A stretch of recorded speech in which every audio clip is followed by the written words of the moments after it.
Hi అండి, ఈరోజు simple and tasty chicken పచ్చడి ఎలా తయారు చేయాలో ఈ వీడియోలో చూసేద్దామా. చికెన్ పచ్చడి ఎన్నిసార్లు పెడతామని అనుకుంటున్నారా? ఇదైతే మామూలు చికెన్ అండి, ఫారెన్ కోడితో చేసాము.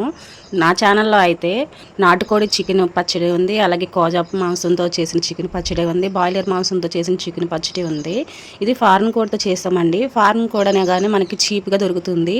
దాంతో ఒకసారి పచ్చడి పడితే ఎలా ఉంటుందా అని ట్రై చేసాను. చాలా బాగుంది. ఎంత టేస్టీగా ఉంటుందని నేను అస్సలు ఎక్స్పెక్ట్ చేయలేదండి. చాలా టేస్టీగా ఉంది. ప్రాసెస్ చూసేద్దాం రండి.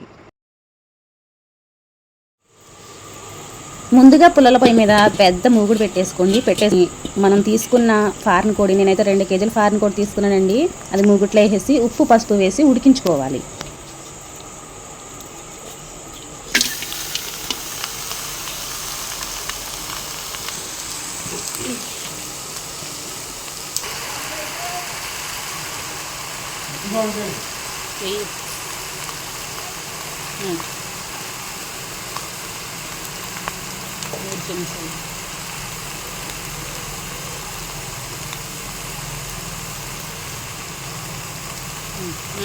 चला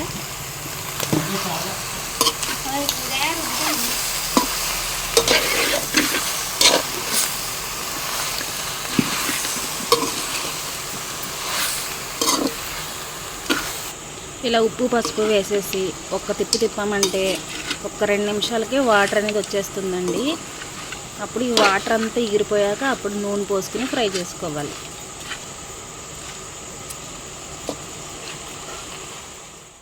మనం చికెన్లో సాల్ట్ వేసుకోవడం వల్ల వాటర్ అయితే ఇలా ఊరుతుందండి. ఇలా ఊరిన వాటర్ని ఎగిరించుకోవాలి. మొత్తం డ్రై అయిపోయిన తర్వాత వేరుశనగ నూనె పోసుకొని ముక్కలను అయితే వేయించుకోవాలి. వాటర్ అయితే పూర్తిగా డ్రై అయిపోయింది కదండి. ఇప్పుడు నూనె పోసుకుందాము. నూనె పోసుకుని వేయించుకోవాలి.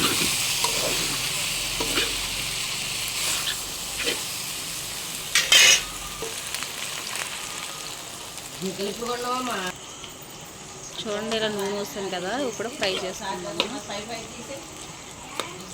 ఇందులో వేయడానికి మసాలా అండి, నూరు పెట్టుకున్న మసాలా, గరం మసాలా, అలాగే అల్లం వెల్లుల్లి పేస్ట్, చిల్లీ పౌడర్, అలాగే చికెన్ మసాలా అండి. అలాగే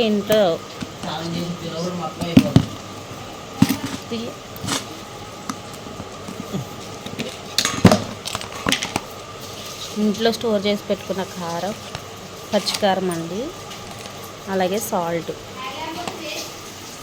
ఇప్పుడైతే ముక్కలు వేగిపోయినాయండి. ముక్కలు బాగా మాడేయకూడదు. ఇలా పచ్చిగా కాకుండా కొంచెం మెత్తగా ఉన్నప్పుడు తీసేసుకుంటే మనకి టేస్ట్ బాగుంటుంది. ముక్క పంటి కింద వేసినప్పుడు గట్టిగా లేకుండా ఉంటుంది. వీడియోలో అయితే అలా కనిపిస్తున్నాయి కానీ ముక్కలు అయితే మెత్తగానే ఉన్నాయండి.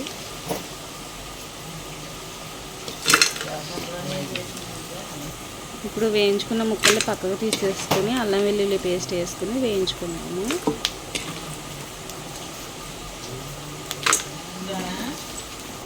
చూడండి, ముక్కలన్నీ ఇలా పక్కకు తీసేసుకున్నాం కదా. ఇప్పుడు ఇదే నూనెలో అల్లం వెల్లుల్లి పేస్ట్ వేసుకున్నాము.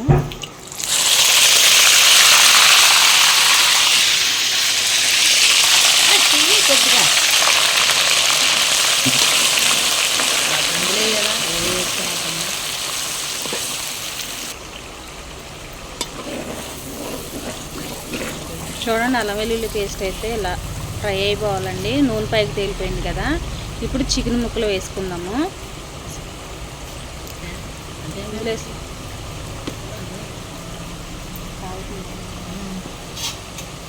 అల్లం వెల్లుల్లి పేస్ట్ వేయకుండా చికెన్ ముక్కలు అయితే వేసుకోకూడదండి.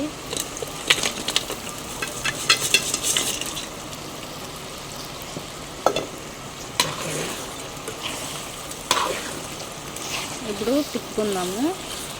మొత్తం ముక్కలకంతా పట్టేయాలి.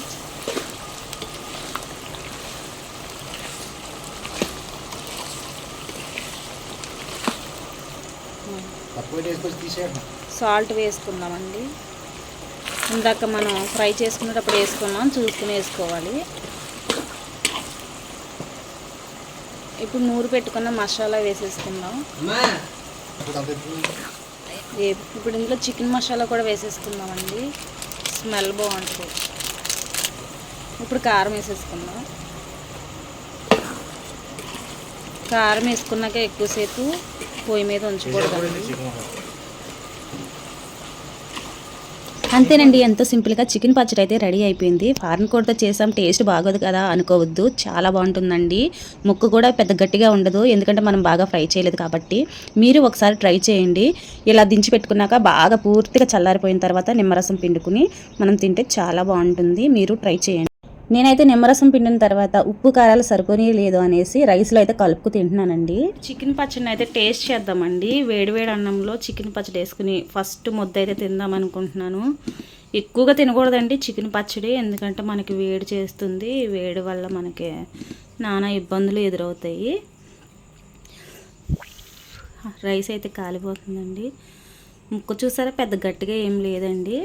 ఇది ఫారెన్ కోడ్ అయినా సరే ముక్క మెత్తగానే ఉంది. ఇలా బాగా గట్టిగా ఆగకుండా మెత్తగా ఫ్రై చేసుకుంటే మనకు తినడానికి బాగుంటుంది.